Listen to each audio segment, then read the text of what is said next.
my daughter probably is really the greatest creator I've ever come across in my life.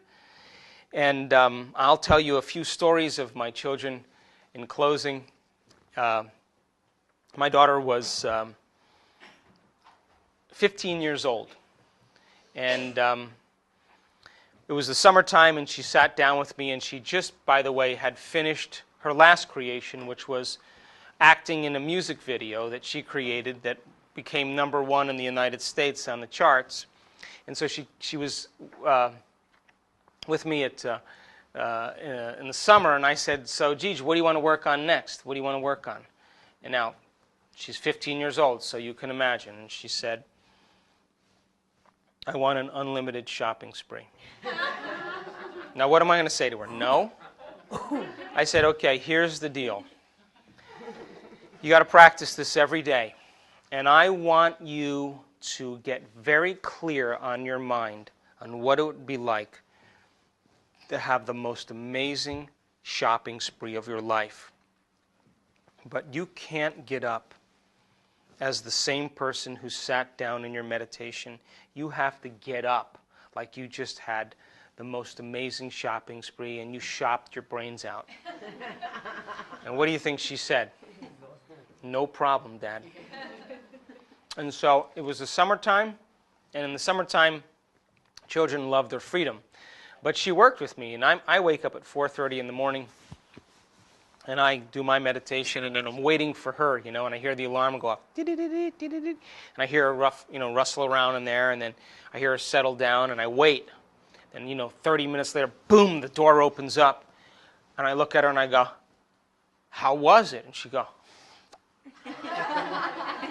and I said, you have to recondition your body into believing that that future event is happening to you now, because your body, as the unconscious mind, does not know the difference between an actual experience that produces an emotion that you fabricate by thought alone.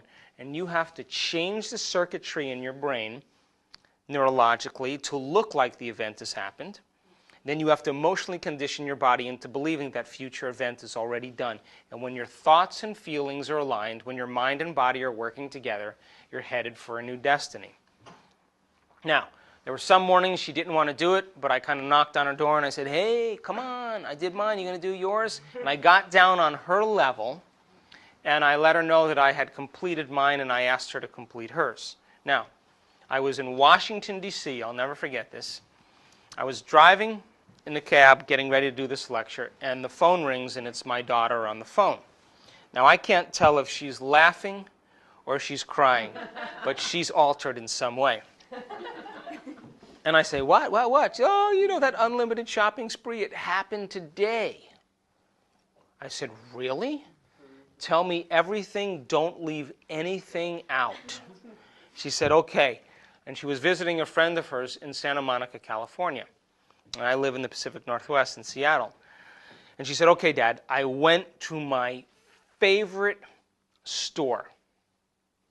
And my buddy and I were, rifling through the racks. You know how kids do that. And she said, all of a sudden, this guy walks up to us, my friend and I, and says to my friend, hey, is your father Sam Borelli? And the young girl says, yeah, that's my dad. He said, okay, you two come with me.